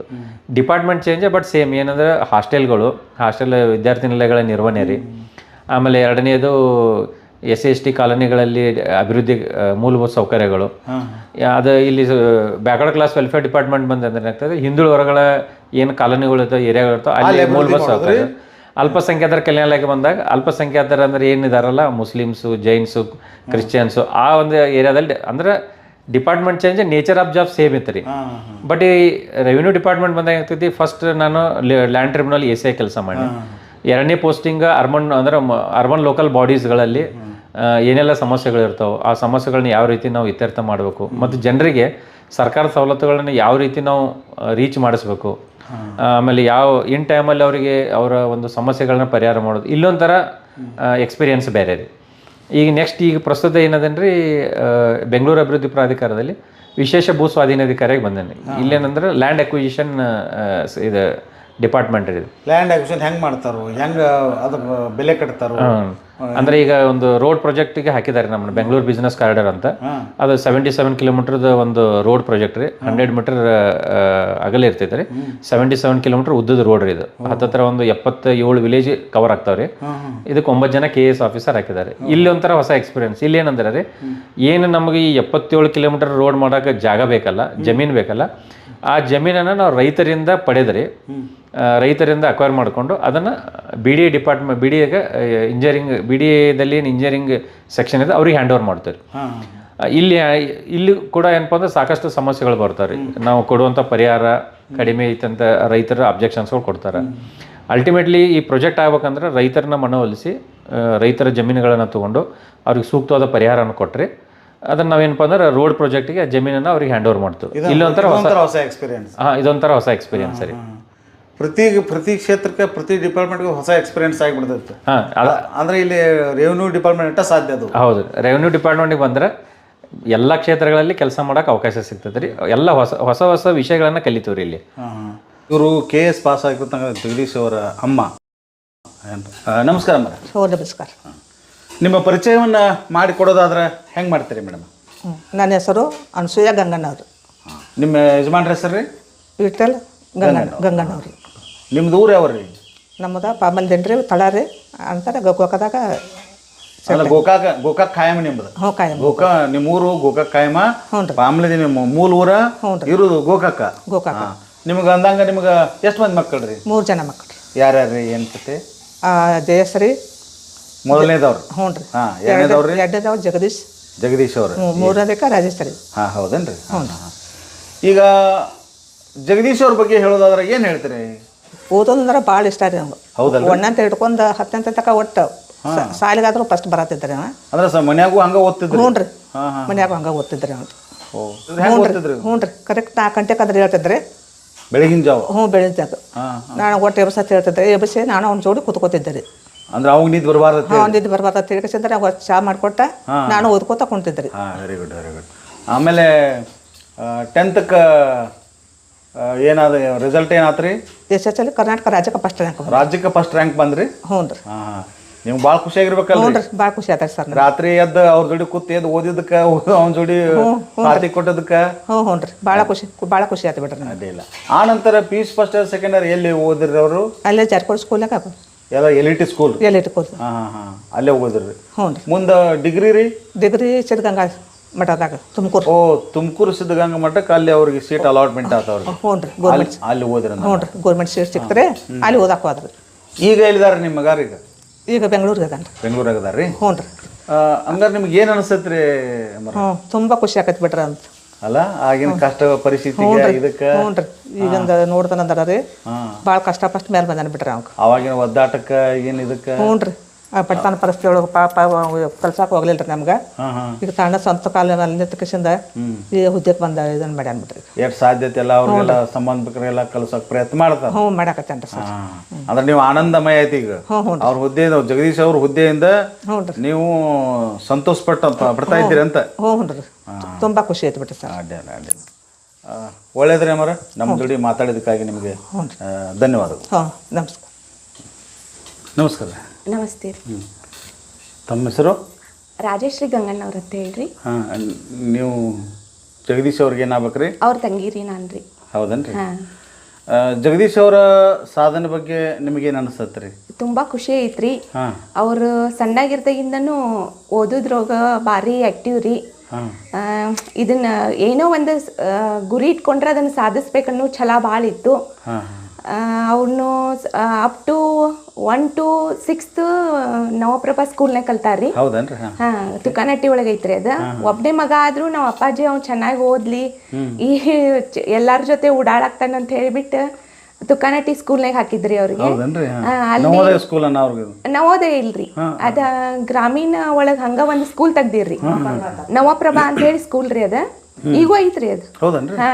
ಈಗ ಅವ್ನ ಅಲ್ಲಿ 1 to 6th ವರೆಗೂ ಅಲ್ಲೇ ಓದಿದ್ರಿ. ಒಂದ್ ಸ್ವಲ್ಪ ಅವಂಗ ಅಲ್ಲಿ ಹೆಲ್ತ್ ಇಶ್ಯೂಸ್ ಆಗಂತ್ಲೆ ಮತ್ತೆ ಇಲ್ಲಿ ಗೋಕಾಕ್ ಕರ್ಕೊಂಡ್ ಬಂದರಿ. ಗೋಕಾಕ್ದಾಗ Jarkiholi Lakshmanrao Jarkiholi ಸ್ಕೂಲ್ನಾಗ 6th to 2nd PU ತನ ಅಲ್ಲೇ ಓದಾರಿ ಅಣ್ಣ. ಓದ್ನಾಗ ಇಲ್ಲಿ ಬಂದ ಕೂಡಲೇ 8th ವರೆಗೂ ಆರ್ಟ್ ಕಡೆನ ಜಾಸ್ತಿ ಲಕ್ಷ್ಯ. ಅವ್ರದ ಸರ್ ಹಿಂಗೆಲ್ಲ ಹೇಳಂತ್ಲೆ ಓದ್ಬೇಕ, ನೀ ಚೆನ್ನಾಗಿ ಓದ್ತಿ ಅಂತ ಹೇಳಿ ಅವಂಗ ಎನ್ಕರೇಜ್. ಅವಾಗ ರ್ಯಾಂಕ್ ಸಿಸ್ಟಮ್ ಇತ್ರಿ. ರ್ಯಾಂಕ್ ಸಿಸ್ಟಮ್ ಇರಂತ್ಲೆ ನೀನು ಎನ್ಕರೇಜ್ ಮಾಡಿದ್ರಿ. ಇವ್ 9th ಇದ್ದಾಗ ಮುಂಚೆ ಒಂದಿಬ್ರು ಅಣ್ಣಗಳು mostly 2nd rank 10th rank ಏನೋ ಬಂದಿದ್ರಿ, ಅಷ್ಟು ಐಡಿಯಾ ಇಲ್ಲ ನಂಗೆ. ಒಟ್ಟು 2nd ರ್ಯಾಂಕ್ ಬಂದಿದ್ರಿ ಒಬ್ರು ಅಣ್ಣ. ನೀ 1st ರ್ಯಾಂಕ ಬರ್ತಿ ಓದಿದ್ರ ಅಂತ ಹೇಳಿ ಅವ್ಗೆ ಎನ್ಕರೇಜ್ ಮಾಡಂತ್ಲೆ. ಸಣ್ಣಗಿರ್ತೆ ಅವ ಓದು ಆಟ ಜೊತೆ ಇದ್ದು ಮಾಡ್ತಿದ್ದ, ಬಟ್ ಈಗ ಮತ್ತೆ ಓದೋ ಕಡೆ ಜಾಸ್ತಿ ಒಲವು ತೋರಿಸಿ 1st ರ್ಯಾಂಕ್ ಬರತ್ತೇನ ಅನ್ನೋ ಒಂದು ಕಾನ್ಫಿಡೆನ್ಸ್ ಹೋಗೋ ಓದಕ್ ಸ್ಟಾರ್ಟ್ ಮಾಡಿದ್ರಿ. ಸ್ಕೂಲ್ನಾಗೂ ಹಂಗೆ ಹೇಳಿದ್ರು, ನೀ ಓದಿದ್ರ ಮಾಡ್ತಿ ಅಂತ ಹೇಳಿ. ಅದೇ ರೀತಿ ಓದಿದ್ರ. ಅದಕ್ಕೆ ನಾ ಇನ್ನೂ ಅವಾಗ ಭಾಳ ಸಣ್ಣವ್ರಿ. ಅವ್ವ ಅದ ಅವಂಗ ಏನು ಓದಕ್ಕೆ ಹೆಲ್ಪ್ ಅಂದ್ರೆ ಅವಂಗ ಬೆಳಿಗ್ಗೆ ಬೇಗ ಎಬ್ಸುದು, ಅವಂಗ ಒಂದ್ ಸ್ವಲ್ಪ ಟೀ ಮಾಡಿ ಕೊಟ್ಟು ಅವ್ನ ನಿದ್ದಿ ಬರ್ತೈತಂತ ಹೇಳಿ ಈಕಿ ಜೊತೆನೇ ಇರ್ತಿದ್ಲ. ಒಟ್ಟು ಓದಿಸ್ತಿದ್ರಿ ಅವಂಗ ಚೆನ್ನಾಗಿ. ಹಿಂಗ ಟ್ಯೂಷನೂ ಹೋಗಿದ್ದ, ಬಟ್ ಅವನು ಎನ್ಕರೇಜ್ ಮಾಡ್ತಿರು ಓದಾಕ. ನಮ್ಮ ಅಪ್ಪಾಜಿ ಅದೇ ರೀತಿ ಎಜುಕೇಶನ್ ಪರ್ಪಸ್ ಮನಿಯೊಳಗೆ ಅವ್ರೊಬ್ರ ಸಿಂಗಲ್ ಪಗಾರ, ಬಟ್ ನಾವೆಲ್ಲ ಓದ್ಬೇಕಂತ ಭಾಳ ಅಪ್ಪಾಗ ಆಸೆ ಇತ್ರಿ. ಅವ್ರೊಬ್ರೇ ದುಡಿಯೋದು. ನಾವು ಹೊಲ ಮನಿ ಒಂದ್ ಕಟ್ಸ್ಕೊಂಡಿದ್ರು. ಹೊಲ ಅದು ಏನಿರ್ಲಿಲ್ಲ, ಬಟ್ ನಮಗ್ ಚೆನ್ನಾಗಿ ಓದ್ಸ್ಯಾರ್ರಿ ಅಣ್ಣ. ನಮ್ ತಂದೆಯವ್ರಿ ಕೃಷಿ ಇಲಾಖೆ ಒಳಗ ಅಗ್ರಿಕಲ್ಚರ್ ಅಸಿಸ್ಟೆಂಟ್ ಇದ್ರಿ. ಅಣ್ಣ ರ್ಯಾಂಕ್ ಬದಾಗಿ ಇದು ಇಂಜಿನಿಯರಿಂಗ್ ಹೋಗ್ಬೇಕಾದ್ರೂ ತನೂ ಇದ್ರಿ ಅವ್ರಿಗೆ ಹೆಲ್ತ್ ಟ್ರಾನ್ಸ್ಫರ್ ಆಯ್ತ್ರಿ ಮಂಗ್ಳೂರ್ಗೆ. ಅಲ್ಲಿ ಹೆಲ್ತ್ ಪ್ರಾಬ್ಲಮ್ ಆಗಿ ತೀರ್ಕೊಂಡ್ರಿ. ಬಟ್ ಅವ್ರು ಹೇಳ್ತಿದ್ರಿ, ಅಣ್ಣ ರ್ಯಾಂಕ್ ಬರೋಕ್ಕಿಂತ ಮುಂಚೆನೆ ನನ್ನ ಮಗ IAS KS ಮಾಡತಾನಂತ ಹೇಳಿ ಆ ಆಸೆ ನಮ್ಮ ಅಣ್ಣ ಇತ್ತಿತ್ರಿ. ಅವ್ರು ಹೇಳಿದ್ನಲ್ರಿ, ಅವ್ನ ಓದುದು ಅದಕ್ಕೆ ಅವ್ನು ಒಟ್ಟು ಓದ್ಬೇಕನ್ನೋದು ಭಾಳ ಆಸೆ ಇತ್ತಪ್ಪಾಗ. ಅದೇ ರೀತಿ ಇವನು ಓದಿದ್ರಿ ಅಣ್ಣ. ತಂದೆ ಆಸೆನೂ ಈಡೇರಿಸಿದ್ರಿ. ಅವ್ರು ಹೇಳ್ತಿದ್ರಿ, ಇನ್ನು ಇವನ್ ಅಣ್ಣ 8th 9th ಇದ್ದಾಗನ ನನ್ನ ಮಗ IAS ಆಗತಾನ ಅಂತ ಹೇಳ್ತಿದ್ರಿ. ಇವನು ಇಂಜಿನಿಯರಿಂಗ್ ಮುಗಿಸಿ ಅಪ್ ಟು 1st ರ್ಯಾಂಕ್ ಬಂದ್ರಿ ಅಲ್ಲಿ. ಆಮೇಲೆ ಅಲ್ಲೇ ಸೈನ್ಸ್ ತಗೊಂಡ್ರಿ ಜಾರಕಿಹೊಳಿ ಕಾಲೇಜ್ನಾಗ. 1st year 2nd year ಕಲ್ತಾರಿ. ಆಮೇಲೆ CET ಡಿಸ್ಟಿಕ್ಕಿಗೂ ಫಸ್ಟ್ ಬಂದ್ರಿ. 2nd PU ರೀ ಡಿಸ್ಟಿಕ್ ಸೈನ್ಸ್ ವಿಭಾಗ ಒಳಗ್ರಿ ಅವರೇ ಫಸ್ಟ್ ಬಂದಾರಿ. ಮತ್ ಮೆಡಿಕಲ್ 2nd ರೌಂಡ್ನಾಗ ಸಿಕ್ತಿತ್ರಿ, ಬಟ್ ಅವ್ನು ಇಂಜಿನಿಯರಿಂಗ್ ಹೋಗ್ತೇನಂತ ಇಂಜಿನಿಯರಿಂಗ್ ಹೋದ್ರಿ. ಸಿದ್ಧಗಂಗಾ ಇನ್ಸ್ಟಿಟ್ಯೂಟ್ ತುಮಕೂರು ಅಲ್ಲಿ ಹೋದ್ರಿ ಅವ್ರು. ಅಲ್ಲಿ ಡಿಗ್ರಿ ಮುಗಿದ ನಂತರ ಅವರು ಎಕ್ಸಾಮ್ ಇಲ್ರಿ ಅಲ್ಲಿ ಓದ್ಬೇಕಾರನ ಮೋಸ್ಟ್ಲಿ ಅವ್ರು 4th ಸೆಮ್ ಅಥವಾ 5th ಸೆಮ್ ಇದ್ದಾಗ ರೀ ಅವ್ರಿಗೆ ಇದು ಅಲ್ಲಿ ಸ್ಟೂಡೆಂಟ್ ಜೊತೆ ಏನಾದರೂ ಇದು KS IAS ಮಾಡ್ಬೇಕಂತ ಏನಾದರೂ ಅವ್ರಿಗೆ ಗೊತ್ತಾಯ್ತೋ ಗೊತ್ತಿಲ್ಲ. ಅವ್ರ ಫ್ರೆಂಡ್ಸ್ ಎಲ್ಲರೂ ಆಲ್ಮೋಸ್ಟ್ ಇಂಜಿನಿಯರ್ಸೇ ಇದ್ದಾರೆ. ಬಟ್ ಇವ್ರಿಗೆ ಇಲ್ಲ, ನಾನು KS IAS ಎಕ್ಸಾಮ್ ನಮ್ಮ ಅಪ್ಪಾಜಿ ಅವಾಗ ಆ ಮೂಮೆಂಟೇ ತೀರ್ ಹೋಗಿದ್ರಿ. ಅವಾಗ ಹೇಳಿದ್ರಿ ನಮ್ಮ ಅಣ್ಣ, ಇಲ್ಲವ ನಾ ಇಂಥವ್ ಎಕ್ಸಾಮ್ ಬರಿಬೇಕು ಮಾಡೀನಿ ಅಂತ ಹೇಳಿ, ಅವ್ ನಿಂಗೆ ಏನು ಇಷ್ಟ ಆಯ್ತು ಅದು ಮಾಡಪ್ಪ ಅಂತ ಅಂದ್ರಿ. ಅದು ಮೋಸ್ಟ್ಲಿ 5th ಸೆಮ್ ಇದ್ದಾಗನ ಅವ್ರು ಇದನ್ನು ಓದಕ್ಕೆ ಸ್ಟಾರ್ಟ್ ಮಾಡಿದ್ರಿ. KS IAS ಪ್ರಿಪ್ರೇಷನ್ ಮಾಡಿದ್ರು. ಬಟ್ IAS ಅಷ್ಟೊಂದು ಇದು ಮಾಡಲಿಲ್ಲ. ಅವರು KS ಅನ್ನ ಟ್ರೈ ಮಾಡಕತ್ತಿದ್ರಿ. ಕಡೆಗೂ KS ಸಕ್ಸಸ್ ಗುರಿ ಏನು ಇಟ್ಕೊಂಡಿರಿ ಅದನ್ನ ಸಾಧಿಸೇನೆ ತೋರಿಸಿದ್ರು. ಆ ಸಂದರ್ಭ ಒಳಗೆ ಬಡತನ ಅಲ್ರಿ, ಒಳ್ಳೆ ಅವ್ರಿಗೆ ಇದಾಗ್ಲಿಲ್ಲ. ಎಲ್ಲರೂ ಒಳ್ಳೆ ಇನ್ಸ್ಟಿಟ್ಯೂಟ್ನಲ್ಲಿ ಕೋಚಿಂಗ್ ಈ ಥರ ಅವಾಗ ಸೋರ್ಸ್ ಇರ್ಲಿಲ್ರಿ ಓದಕ್ಕೆ. ಕೋಚಿಂಗ್ ಇನ್ಸ್ಟಿಟ್ಯೂಟನೇ ಇಂಪಾರ್ಟೆಂಟ್ ಇತ್ರಿ. ಈಗ ಹೆಂಗೈತಿ, ನಮ್ಗೆ ಮೀಡಿಯಾದಾಗ ಎಲ್ಲ ಸೋರ್ಸ್ ಸಿಗ್ತೈತಿ. ಬಟ್ ಆ ಟೈಮ್ನಾಗ ಬುಕ್ಸ್ ಕೋಚಿಂಗ್ ಮೇಲೇ ಡಿಪೆಂಡ್ ಇದ್ರಿ ಎಲ್ಲರೂ. ಇವ್ರು ಚೆನ್ನಾಗಿ ಓದ್ಕೊಂಡು IAS ಆಗಕ್ಕೆಲ್ಲ ಅವ್ರು ಇವ್ರ ಫ್ರೆಂಡ್ಸ್ ಎಲ್ಲ ಡೆಲ್ಲಿಗೆ ಹೋದ್ರು. ಬಟ್ ಇವ್ರಿಗೆ ಹೋಗಕ್ಕೆ ಆಗ್ಲಿಲ್ಲ. ಒಂದು 5-6 ತಿಂಗಳು ಮೋಸ್ಟ್ಲಿ ಹೈದ್ರಾಬಾದ್ನಾಗ ಕೋಚಿಂಗ್ ತೊಗೊಂಡು ಬಂದು ಬೆಂಗಳೂರಿನಾಗ ಓದಿದ್ರಿ ರೂಮ್ ಮಾಡ್ಕೊಂಡು. KS ಪಾಸ್ ಮಾಡ್ಕೊಂಡು ಆದಮೇಲೆ ಮತ್ತೇನು ಅವ್ರು ಈ AC ಪೋಸ್ಟ್ ಆದಮೇಲೆ ಮತ್ತೆ ಯಾವ ಎಕ್ಸಾಮ್ ಬರೀಲಿಲ್ಲ. ನೀವೇನು ಮಾಡ್ತೀರಿ ಮೇಡಮ್? ನಾನು ನಮ್ಮ ಅಪ್ಪಾಜಿದನ್ನ ಜಾಬ್ ಬಂತ್ರಿ, ಅವ್ರು ತೀರ್ಕೊಂಡು ಆದ್ಮೇಲೆ ರೀ ನಾನು ಫಸ್ಟ್ ST ಆಗಿ ಅಪಾಯಿಂಟ್ ಆಗಿದ್ದೆ ರೀ. 2nd PU ಮುಗ್ದಿತ್ರಿ. ನಮ್ಮ ಅಪ್ಪಾಜಿ ತೀರ್ಕೊಂಡ 2nd PU ಇದ್ದೆ ರೀ. ಅವ್ರದ್ದೇ ಜಾಬ್ ಬರ ಅಂತಲೇ ನಂದು ಡಿಸ್ಕಂಟಿನ್ಯೂ ಆಯ್ತು ರೀ ಎಜುಕೇಶನ್. ಅಕ್ಕ ಟೀಚರ್ ಇದಾರೆ. ನಮ್ಮ ಅಪ್ಪಾಜಿನೇ ಇದ್ದಾಗನ D.Ed TCH ಮುಗಿಸಿದ್ರಿ ಬೆಂಗಳೂರಿನಾಗ. ಅವರು ಪ್ರೈಮರಿ ಸ್ಕೂಲ್ ಟೀಚರ್ ಇದ್ದಾರೆ. ನಿಮ್ಮ ಯಜಮಾನ್ರು ಏನು ಮಾಡ್ತಾರೆ? ನಮ್ಮ ಮನೆಯವರು KES ರೀ. ಹಾಂ ರೀ, ಅವರು ಅಲ್ಲೇ ಉಪ್ಪಾರಟ್ಟೆವ್ರಿ. ಈ ಪ್ರೆಸೆಂಟ್ ಅದು ಹೈಸ್ಕೂಲ್ ಹೆಡ್ ಮಾಸ್ಟರ್ ಪೋಸ್ಟ್ ರೀ. ಈಗ ಇಲ್ಲಿ ಜಿಲ್ಲಾ ತರಬೇತಿ ಸಂಸ್ಥೆ ಅಂತ ಹೇಳಿ ಇಲ್ಲಿ ಧಾರವಾಡನಾಗ ರೀ ಲೆಕ್ಚರ್ ಆಗಿ ವರ್ಕ್ ಮಾಡ್ತಾರೆ, ಉಪನ್ಯಾಸಕರು ಅಂತ ಹೇಳಿ ರೀ. ಒಟ್ಟಾರೆ ಈಗ ಜಗದೀಶ್ ಅವರ ಗುರಿ ಮುಟ್ಟಿದ ಬಗ್ಗೆ ತಮ್ಗೇನು ಅನ್ನಿಸ್ತು? ಭಾಳ ಖುಷಿ ಐತ್ರಿ. ಅವ್ರು ಏನು ಅನ್ಕೊಂಡಿದ್ರಲ್ರಿ ಅದನ್ನ ಸಾಧಿಸುವವರೆಗೂ ಬಿಡ್ಲಿಲ್ಲ ಅನ್ನೋದು ಒಂದು ಇದು. ಅವ್ರು ಒಟ್ಟು ಏನು ಅನ್ಕೊಂಡಾರಲ್ರಿ ಅದನ್ನೆಲ್ಲ ಸಾಧನೆ ಮಾಡೇ ಬಿಟ್ಟಿದಾರ್ರಿ. ಅಂದ್ರೆ ಒಟ್ಟಾರೆ ಜಗದೀಶ್ ಅವರು ತಮ್ಮ ಆಸೆ ಈಡೇರಿಸ್ಕೊಂಡ್ರು. ಅವರು ಈ ಪೋಸ್ಟ್ಗೆ ಬಂದು ತಮಗೂ ಖುಷಿ ಐತೆ. ಹೌದ್ರಿ. ಇವ್ರು ಯಾರ್ಯಾರೀ? ಇವ್ರಿ ಅಕ್ಕನ ಮಗ ರೀ. ಇವು B Pharm ಮುಗ್ಸ್ಯಾನ್ರಿ. ಹೌದನ್ರಿ? ಏನು ಹೆಸರು ರೀ? ಹಾಂ, ಒಳ್ಳೇದು. ಇವ್ರಿ ಇವ್ರಿ ಅವ್ರ ತಮ್ಮ ರೀ, ಪವನ್ ಉಪ್ಪಾರ್ ಅಂತ ಹೇಳಿರಿ. ಹೇಳಪ್ಪಿ ನೀವು. ಏನು ಮಾಡತ್ತೀರಿ ಈಗ? BMS ಓದತ್ರಿ. ಹಾಂ, ಅಡ್ಡಿಲ್ಲ. ನಿಮ್ಮ ಹೆಸರೇನು? ರಶ್ಮಿ ತಿಗಡಿ. ನೀವೇನು ಓದತ್ರಿ? ಹೌದ್ರಿ, ಒಳ್ಳೆಯದ್ರಿ ಮೇಡಮ್. ಇಲ್ಲಿವರೆಗೆ ನಮ್ಮ ವಾಹಿನಿಯೊಂದಿಗೆ ಜಗದೀಶ್ ಸರ್ ಬಗ್ಗೆ ಮಾತಾಡಿದ್ದಕ್ಕಾಗಿ, ವಿವರಣೆ ಕೊಟ್ಟಿದ್ದಕ್ಕಾಗಿ ವಾಹಿನಿ ವತಿಯಿಂದ ತಮಗೆ ಧನ್ಯವಾದಗಳು. ನಮಸ್ತೆ. ಆಮೇಲೆ ಈ ಹೊಸ ಹುಡುಗರಿಗೆ ಕಾಂಪಿಟೇಷನ್ ಎಕ್ಸಾಮ್ ಫೇಸ್ ಮಾಡ್ತಕ್ಕಂಥ ಹೊಸ ಹುಡುಗರಿಗೆ ನಿಮ್ಮ ಸಲಹೆ ಏನು? ನಿಮ್ಮ ಅನುಭವದ ಸಲಹೆ ಏನಂತೀರಿ? ಈ ಕಾಂಪಿಟೇಟಿವ್ ಎಕ್ಸಾಮ್ ಫೀಲ್ಡ್ ಹೆಂಗೈತೆ ಅಂದ್ರೆ ರೀ, ಇವತ್ತು ಗೌರ್ಮೆಂಟಲ್ಲಿ ಏನಾದರೂ ಒಂದು ಗ್ರೂಪ್ C ಹುದ್ದೆನೋ ಅಥವಾ ಗ್ರೂಪ್ D ಹುದ್ದೆನೋ ಅಥವಾ ಗ್ರೂಪ್ B ಅಥವಾ ಗ್ರೂಪ್ A ಹುದ್ದೆಗಳಿಗೆ ಏನಾದರೂ ಒಂದು ನೋಟಿಫಿಕೇಶನ್ ಆಯ್ತಂದ್ರೆ ರೀ, ರಿಕ್ರೂಟ್ಮೆಂಟಿಗೆ ನೋಟಿಫಿಕೇಶನ್ ಮಾಡಿದ್ರಂದ್ರೆ ಸಾವಿರಾರು ಲಕ್ಷಾಂತರ ಜನ ಅಪ್ಲಿಕೇಶನ್ ಆಗ್ತಾರೆ. ಯಾಕಂದ್ರೆ ಪದವೀಧರರು ಸಾಕಷ್ಟು ಜನ ಇದ್ದಾರೆ. ಪ್ರತಿಯೊಬ್ಬರು ಏನಪ್ಪ ಅಂದ್ರೆ ಸರ್ಕಾರಿ ನೌಕರಿನ ಬೇಕಂತೇಳಿ ಆಸೆ ಪಡ್ತಾರೆ. ಮತ್ತು ಅವಾಗ ಏನಾಗ್ತೈತೆ ರೀ, ಕಾಂಪಿಟೇಷನ್ ಜಾಸ್ತಿ ಆಗ್ತೈತಿ. ಈಗ ಎಕ್ಸಾಂಪಲ್ ಒಂದು 100 ಹುದ್ದೆಗಳು ಏನಾದರೂ ನೋಟಿಫಿಕೇಶನ್ ಆಯ್ತಂದ್ರೆ ರೀ, ಅದು ಗ್ರೂಪ್ C ಇರ್ಬೋದು, ಗ್ರೂಪ್ D ಇರ್ಬೋದು, ಅಥವಾ ಗ್ರೂಪ್ B ಇರ್ಬೋದು. ಒಂದು 100 ಹುದ್ದೆಗಳಿಗೆ ಏನಾದರೂ ಸರ್ಕಾರ ನೋಟಿಫಿಕೇಶನ್ ಮಾಡಿದಂದ್ರೆ ರೀ, ಕನಿಷ್ಠ ಅಂದ್ರೆ 1 ಲಕ್ಷ ಜನ, ಕನಿಷ್ಠ ಗರಿಷ್ಠ ಒಂದು 4 ರಿಂದ 5 ಲಕ್ಷ ಜನ ಅಪ್ಲಿಕೇಶನ್ ಆಗ್ತಾರೆ. ಅಷ್ಟೊಂದು ಕಾಂಪಿಟೇಷನ್ ಇರ್ತೈತೆ ರೀ. ನಾವು 5 ಲಕ್ಷ ಮಂದಿ, ಅಥವಾ ಈಗ ನಾವು ಕನಿಷ್ಠ 1 ಲಕ್ಷ, ಗರಿಷ್ಠ 5 ಲಕ್ಷ ಹಿಡಿದ್ರು ರೀ, ಈ 5 ಲಕ್ಷ ಮಂದಿ ಒಳಗೆ ನಾವು 100 ಮಂದಿ ಒಳಗೆ ಆಯ್ಕೆ ಆಗ್ಬೇಕ್ರಿ. ವಿಶೇಷವಾಗಿ KPSC ಎಕ್ಸಾಮ್ ಕರಿತಾರಲ್ರಿ, ಎಷ್ಟು ವರ್ಷಕ್ಕೆ ಎಷ್ಟು ಹುದ್ದೆ ಇದನ್ನು ಕರಿತಾರ ಅವರು? ಅಂದ್ರೆ ಒಂದೊಂದು ಸತಿ ಅಂದ್ರೆ ಆರ್ಥಿಕ ಇಲಾಖೆಯವರು ಎಷ್ಟು ಹುದ್ದೆಗಳು ಖಾಲಿ ಇದಾವ್ರಿ, ಮಿನಿಮಮ್ ಅಂದ್ರೆ ಒಂದು 250 ರಿಂದ 350 ಈ ರೇಂಜಲ್ಲಿ KS ಎಕ್ಸಾಮ್ಗಳಿಗೆ ನೋಟಿಫಿಕೇಶನ್ ಆಗ್ತೈತೆ ರೀ. ಈಗ ರೀಸೆಂಟಾಗಿ ಮೊನ್ನೆ ಹೊಸ ನೋಟಿಫಿಕೇಶನ್ ಆಗಿ ಈಗ ಮೇನ್ಸ್ ಎಕ್ಸಾಮಿನೇಷನ್ ತಯಾರಿ ಮಾಡ್ತಾ ಇದ್ದಾರೆ. ಕರೆಕ್ಟ್. ಈಗ ಎಕ್ಸಾಂಪಲ್ ಅಷ್ಟು ಜನ ಅಂದರೆ ಕನಿಷ್ಠ ಒಂದು 2.5 ಲಕ್ಷ ಜನ ಅಪ್ಲಿಕೇಶನ್ ಹಾಕಿರ್ತಾರೆ. ಕರೆಕ್ಟ್. ಆ 2.5 ಲಕ್ಷ ಜನದಲ್ಲಿ ರೀ ನಾವು 250 ಮಂದಿನ ಆಯ್ಕೆ ಮಾಡ್ತಾರೆ ರೀ. ಆ 250 ಮಂದಿಯಲ್ಲಿ ನಾವು ಸೆಲೆಕ್ಟ್ ಆಗ್ಬೇಕಂದ್ರೆ ರೀ ಸಾಕಷ್ಟು ತಯಾರಿಯನ್ನು ಮಾಡ್ಬೇಕಾಗತ್ತೆ. ಯಾಕಂದರೆ ಇಲ್ಲಿ ಗ್ರಾಮೀಣ ಪ್ರದೇಶದಿಂದ ಬಂದಂಥ ವಿದ್ಯಾರ್ಥಿಗಳು ಇರ್ತಾರೆ, ನಗರ ಪ್ರದೇಶದಿಂದ ಬಂದಂಥ ವಿದ್ಯಾರ್ಥಿಗಳು ಇರ್ತಾರೆ, ಬೆಂಗಳೂರಂಥ ಮಹಾನಗರ ಪಾಲಿಕೆಯಲ್ಲಿ ಓದಿ ಇಲ್ಲೇ ಒಳ್ಳೊಳ್ಳೆ ಕಾಲೇಜುಗಳಲ್ಲಿ ಓದಿದಂಥ ವಿದ್ಯಾರ್ಥಿಗಳು ಇರ್ತಾರೆ. ಅಂದ್ರೆ ಕಾಂಪಿಟೇಷನ್ ಕ್ಯಾಂಡಿಡೇಟ್ಗಳು ಏನಂದ್ರೆ ರೀ ಭಾಳ ಕಾಂಪಿಟೇಷನ್ ಅಂತ ಜಾಸ್ತಿ ಇರ್ತೈತೆ ರೀ. ಅಂಥದ್ರಲ್ಲಿ ನಾವು ಏನು ಮಾಡ್ಬೇಕಂದ್ರೆ ಈಗ ಪ್ರಿಪ್ರೇಷನ್ ಡಿಫ್ರೆಂಟ್ ಆಗಿರ್ಬೇಕು ರೀ. ಈಗ ನಮ್ಮ ಪ್ರಿಪ್ರೇಷನ್ ಹೆಂಗಿರ್ಬೇಕಂದ್ರೆ ಈಗ ಡೆಲ್ಲಿಯಲ್ಲಿ ಕೋಚಿಂಗ್ ಮಾಡ್ಕೊಂಬಂದಂಥ ಕ್ಯಾಂಡಿಡೇಟ್ಗಳು ಇರ್ತಾರೆ, ಬೆಂಗಳೂರಲ್ಲಿ ಕೋಚಿಂಗ್ ಮಾಡ್ಕೊಂಡು ಕ್ಯಾಂಡಿಡೇಟ್ ಇರ್ತಾರೆ. ಕೆಲವೊಂದು ಜನ ಯಾರಿಗೆ ಆರ್ಥಿಕವಾಗಿ ಸಬಲರಿಲ್ಲ ಅವರು ಧಾರವಾಡ, ಬೆಳಗಾವಿ ಇನ್ನಿತರ ಕೋಚಿಂಗ್ ಸೆಂಟ್ರಲ್ಲಿ ಓದಿ ಪ್ರಿಪೇರ್ ಆಗ್ತಿರ್ತಾರೆ. ಇಲ್ಲಿ ನಾವು ಡೆಲ್ಲಿಯಲ್ಲಿ ಓದಿದವರು ಮತ್ತು ಬೆಂಗಳೂರಲ್ಲಿ ಓದಿದವ್ರನ್ನ ಮನಸ್ಸಲ್ಲಿ ಇಟ್ಕೊಂಡು ಪ್ರಿಪ್ರೇಷನ್ ಮಾಡ್ಬೇಕಾಗತ್ತೆ ರೀ. ಅವಾಗ ನಾವೇನಾಗ್ತೈತಿ ಒಂದು ಓದುವಂಥ ರೀತಿ ಚೇಂಜ್ ಆಗ್ಬೇಕು ರೀ. ಅಂದ್ರೆ ಕನ್ಸಿಸ್ಟೆಂಟ್ ಸ್ಟಡಿ ಅಂದರೆ ಡೈಲಿ ನಾವು 4 ತಾಸು ಹೋದ್ರಿ 5 ತಾಸು ಹೋದ್ರಿ ನಾವು ಎಷ್ಟು ಓದುತ್ತೀವಿ, ಎಷ್ಟು ವಿಷಯನ ನಾವು ಕವರ್ ಮಾಡ್ತೀವಿ, ಅದು ಕಂಟಿನ್ಯೂಟಿ ಇರ್ಬೇಕು ರೀ. ಇವತ್ತು ನಾವು ಒಂದು 4 ತಾಸು ಓದೋದ್ರಿ, ನೆಕ್ಸ್ಟ್ ಡೇ ಗ್ಯಾಪ್ ಮಾಡೋದು ಅಥವಾ 2 ತಾಸು ಓದೋದು, ಅದರ ನೆಕ್ಸ್ಟ್ ಡೇ ಇಲ್ಲಿ ಬಿಡೋ ನಾಳೆ ನೋಡೋಣ, ಆಗಂಗಿಲ್ಲ ರೀ. ಒಂದು ಸತಿ ನೀವು ನಾನು ಆ್ಯಕ್ಚುಲಿ KS ಎಕ್ಸಾಮ್ ಓದ್ಬೇಕಾದ್ರೆ ಪ್ರತಿದಿನ ನಾನು 8 ತಾಸು ಓದ್ತಾ ಇದ್ದೇನೆ ರೀ. ಕರೆಕ್ಟ್ 8 ಅವರ್ಸ್ ಓದ್ತಾ ಇದ್ದೇನೆ ರೀ. ಇನ್ನೊಂದು 2 ಅವರ್ಸ್ ಡಿಸ್ಕಸ್ ಮಾಡ್ತಾ ಇದ್ದು ರೀ ನಮ್ಮ. ಯಾಕಂದ್ರೆ ನಾವು ಆಲ್ಮೋಸ್ಟ್ KS ಓದ್ಬೇಕಾದ್ರೆ 10 ಅವರ್ಸ್ ಬೇಕೇ ರೀ. ಕನಿಷ್ಠ ಅಂದ್ರೆ 10 ತಾಸು, ಅದಕ್ಕಿಂತ ಕಡಿಮೆ ಅಂತ ಮಾಡೋಕ್ಕಾಗಂಗಿಲ್ಲ ರೀ. ಮತ್ತು ಈಗಿನ ಇದ್ರಾಗ ಸ್ವಲ್ಪ ಹುಡುಗರು ಮೊಬೈಲ್ ಇದ್ದು ಭಾಳ ಐತಲ್ರಿ, ಈಗೆಲ್ಲ ಸ್ಮಾರ್ಟ್ಫೋನ್ ಅಂತ ಐತಲ್ರಿ. ಈಗ ನಾವು KS ಓದ್ಬೇಕಾದ್ರೆ ಅಷ್ಟು ಸ್ಮಾರ್ಟ್ಫೋನ್ದಾಗಲಿ ಸೋಷಿಯಲ್ ಮೀಡಿಯಾದು ಇದಿರಲಿಲ್ಲ ರೀ, ಅವಳಿ ಇರಲಿಲ್ಲ. ಬಟ್ ಏನಿದೆ ಸೋಷಿಯಲ್ ಮೀಡಿಯಾ ಮತ್ತು ಏನು ಇಂಟರ್ನೆಟ್ ಫೆಸಿಲಿಟಿ ಇದೆ, ಇದನ್ನು ನಾವು ಸರಿಯಾಗಿ ಬೆಳ್ಕೊಂಡ್ರೆ ನಮಗೆ ಬೆನಿಫಿಟ್ ಐತೆ ರೀ.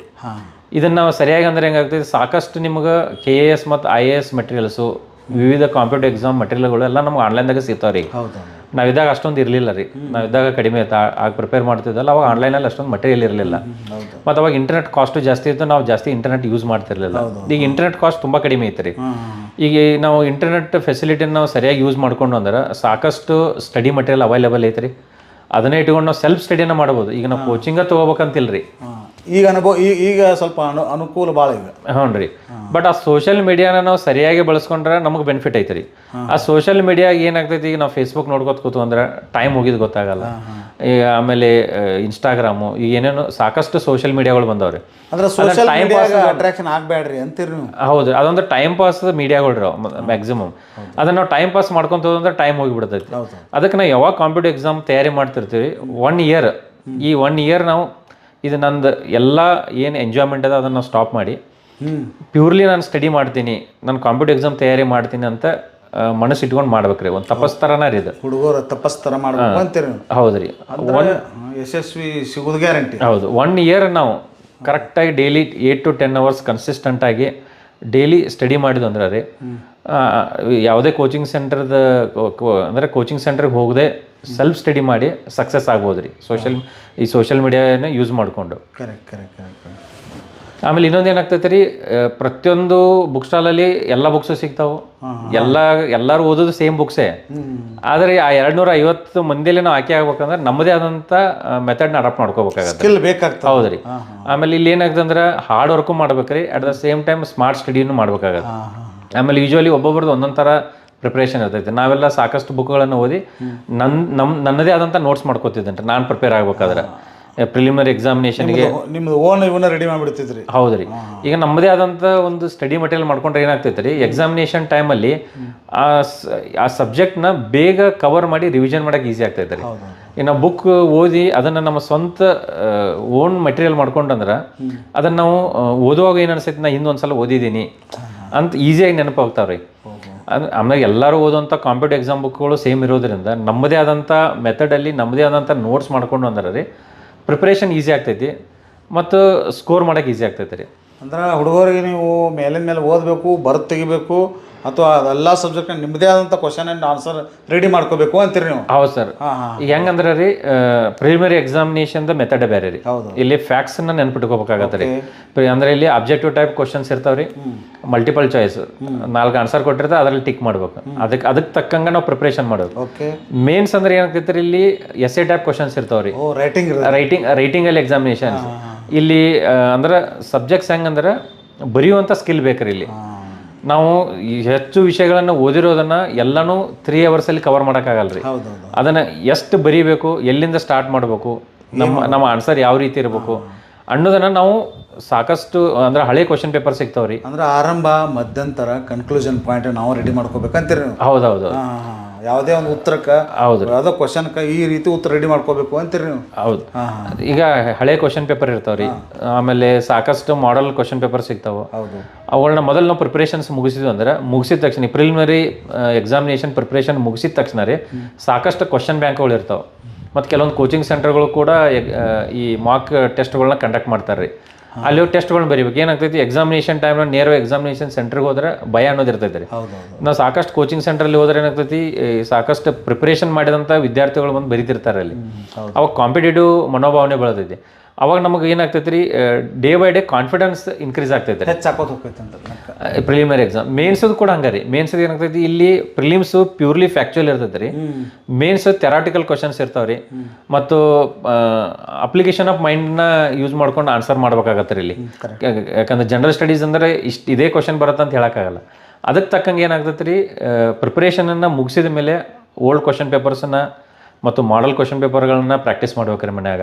3 ಅವರ್ಸಲ್ಲಿ ನಾವು ಎಕ್ಸಾಮಿನೇಷನ್ನ ಮುಗಿಸುವ ಅಂದರೆ ಎಲ್ಲ ಕ್ವಶನ್ಸು ಕವರ್ ಆಗಬೇಕು. ಮತ್ತು ಕ್ವಶನ್ಸನ್ನ ಮುಗಿಸೋದಂತಲ್ಲ, ಎಫೆಕ್ಟಿವ್ ಆನ್ಸರ್ ಇರ್ಬೇಕು ರೀ. ಇಂಟ್ರಡಕ್ಷನ್ ಯಾವ ರೀತಿ ಇರಬೇಕು, ಆಮೇಲೆ ನಮ್ಮದು ಆನ್ಸರಲ್ಲಿ ಮಧ್ಯಂತರ ಯಾವ ರೀತಿ ಇರಬೇಕು, ಆಮೇಲೆ ಕನ್ಕ್ಲೂಷನ್ ಯಾವ ರೀತಿ. ಎಲ್ಲರೂ ಆನ್ಸರ್ ಬರೀತಾರೆ ರೀ, ಬಟ್ ನಾವು ಬರೆಯುವಾಗ ಡಿಫ್ರೆಂಟ್ ಆಗಿರ್ಬೇಕು ಆನ್ಸರು.